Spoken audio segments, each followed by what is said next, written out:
Halo teman-teman semua, perkenalkan saya Gavriela Nenda dengan NIM 230611020088, berasal dari kelas 4D3, akan membawakan materi manajemen teknologi. Apa aja yang akan kita bahas di video ini? Yang pertama yaitu siklus hidup teknologi, dan yang kedua ada peran inovasi dalam manajemen teknologi, meliputi inovasi produk, inovasi proses, dan inovasi model bisnis. Yang pertama ya, atau siklus hidup teknologi atau technology life cycle. Siklus hidup teknologi merupakan konsep penting dalam manajemen teknologi yang menjelaskan perjalanan suatu teknologi dari tahap penciptaan awal hingga akhirnya usang dan digantikan oleh teknologi yang lebih baru. Pemahaman terhadap siklus hidup teknologi memberikan wawasan strategis bagi organisasi dalam mengambil keputusan yang tepat terkait pengembangan produk, pengalokasian sumber daya, perencanaan investasi, hingga perancangan strategi inovasi. Layaknya produk, teknologi memiliki usia tertentu, dan dalam usia itu, ia akan melewati beberapa fase yang masing-masing memiliki karakteristik serta tantangan tersendiri. Secara umum, siklus hidup teknologi terbagi menjadi 4 fase utama, yaitu fase pengenalan atau introduction, yang kedua ada pertumbuhan atau growth, yang ketiga ada kedewasaan atau maturity, dan penurunan atau decline. Setiap fase menuntut pendekatan manajerial yang berbeda. Di awal pengembangan fokus terletak pada penelitian dan pengembangan, eksperimen, serta validasi pasar. Pada tahap pertumbuhan, teknologi mulai diterima pasar dan menghasilkan keuntungan. Tahap kedewasaan ditandai oleh dominasi pasar dan efisiensi maksimal. Namun, inovasi mulai menurun. Sedangkan di tahap penurunan, teknologi mulai ditinggalkan karena munculnya alternatif baru yang lebih efisien dan sesuai dengan kebutuhan zaman. Fase pertama, yaitu fase pengenalan, adalah tahap ketika suatu teknologi masih sangat baru dan belum dikenal luas oleh masyarakat atau pasar. Pada tahap ini, kegiatan riset dan pengembangan mendominasi. Teknologi masih diuji coba dan disempurnakan. Perusahaan-perusahaan yang terlibat biasanya berisiko tinggi karena teknologi belum terbukti menguntungkan. Biaya besar dikeluarkan untuk membiayai eksperimen, uji kelayakan, hingga pengembangan prototipe. Tantangan di fase ini adalah ketidakpastian pasar, rendahnya adopsi, dan kebutuhan akan pembuktian secara ilmiah. Fase kedua, yakni pertumbuhan, menandai saat ketika teknologi telah melalui validasi awal dan mulai diadopsi secara luas oleh pasar. Perusahaan yang mengadopsi teknologi ini dapat memperoleh keunggulan kompetitif karena mereka berada di garis depan. Penjualan mulai meningkat, investor mulai tertarik, dan banyak perusahaan mulai ikut mengembangkan aplikasi teknologi tersebut. Di fase ini, kecepatan adopsi menjadi faktor penting. Perusahaan yang lambat menanggapi tren baru bisa kehilangan peluang besar. Maka strategi pemasaran, pelatihan sumber daya manusia, dan peningkatan produksi menjadi sangat krusial. Masuk pada fase ketiga atau fase kedewasaan atau maturity, di mana teknologi telah digunakan secara luas dan telah menjadi standar industri.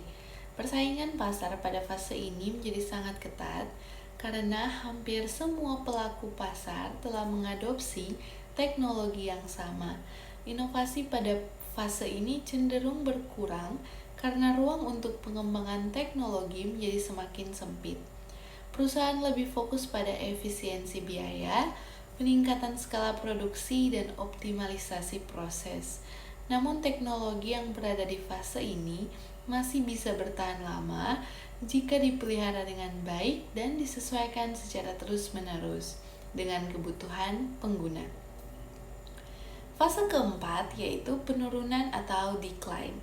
merupakan tahap di mana teknologi mulai ditinggalkan. Hal ini bisa disebabkan oleh munculnya teknologi baru yang lebih efisien, lebih murah, atau lebih sesuai dengan kebutuhan konsumen. Permintaan terhadap teknologi lama menurun drastis dan perusahaan harus mengambil keputusan penting apakah mereka akan berinovasi kembali, mendiversifikasi produk, atau menghentikan penggunaan teknologi tersebut. Dalam konteks industri, fase ini seringkali berarti transformasi besar-besaran agar perusahaan tetap bertahan di tengah perubahan lanskap teknologi.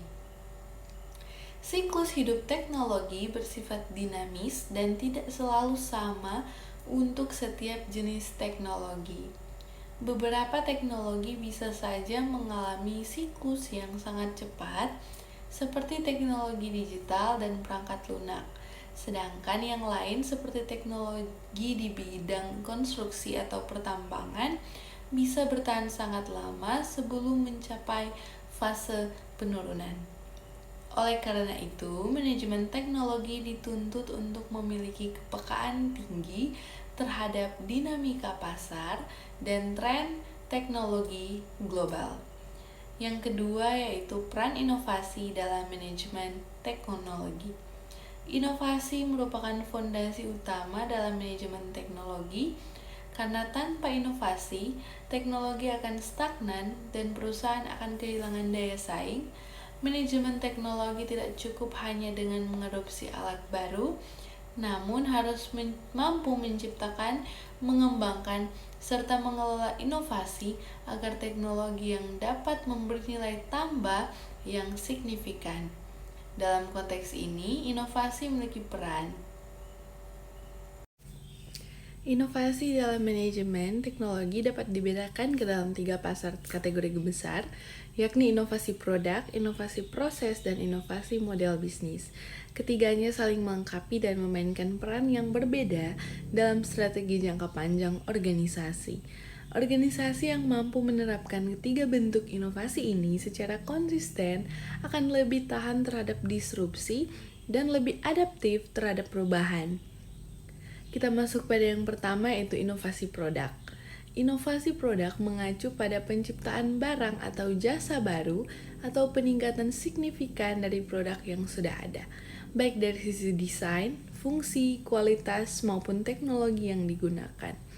Inovasi produk berorientasi langsung pada konsumen dan biasanya terlihat secara kasat mata. Perusahaan yang sukses dalam inovasi produk mampu memenuhi kebutuhan pasar yang terus berkembang, bahkan menciptakan kebutuhan baru yang sebelumnya tidak ada. Dan contoh paling simpel yaitu, contoh nyata dari inovasi produk adalah munculnya smartphone yang menggantikan ponsel konvensional. Apple melalui iPhone tidak hanya menciptakan perangkat komunikasi, tetapi juga membentuk ulang cara manusia berinteraksi dengan teknologi. Selain itu, pengembangan mobil listrik oleh Tesla adalah contoh inovasi produk yang mengubah arah industri otomotif global dengan menekankan pada efisiensi energi dan keberlanjutan lingkungan. Masuk pada yang kedua yaitu inovasi proses.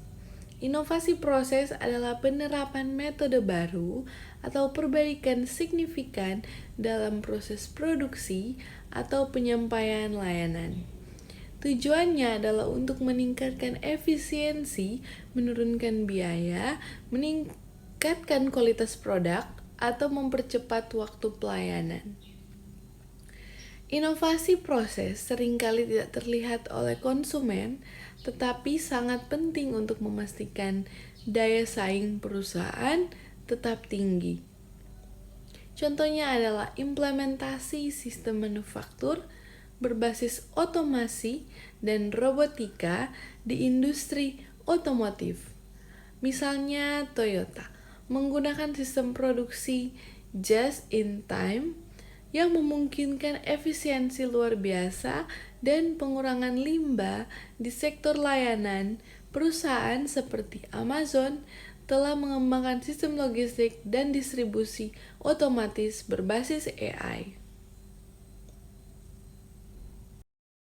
Ada yang ketiga yaitu inovasi model bisnis.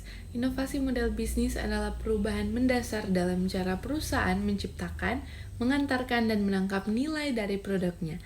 Inovasi ini bisa mencakup model pendapatan, struktur organisasi, strategi distribusi, dan bahkan redefinisi nilai inti perusahaan. Perusahaan yang berhasil melakukan inovasi model bisnis dapat mendominasi pasar dan bahkan menciptakan industri baru. Contoh paling terkenal adalah Netflix. Awalnya hanya layanan penyewaan DVD. Netflix kemudian mengubah model bisnisnya menjadi platform streaming berbasis langganan. Inovasi ini tidak hanya menyelamatkan bisnis mereka, tapi juga mengubah cara masyarakat mengonsumsi hiburan secara global. Contoh lainnya adalah Gojek, yang memulai dari layanan Gojek online, lalu mengembangkan model super app dengan layanan keuangan, pengiriman, hingga pemesanan makanan dalam satu platform.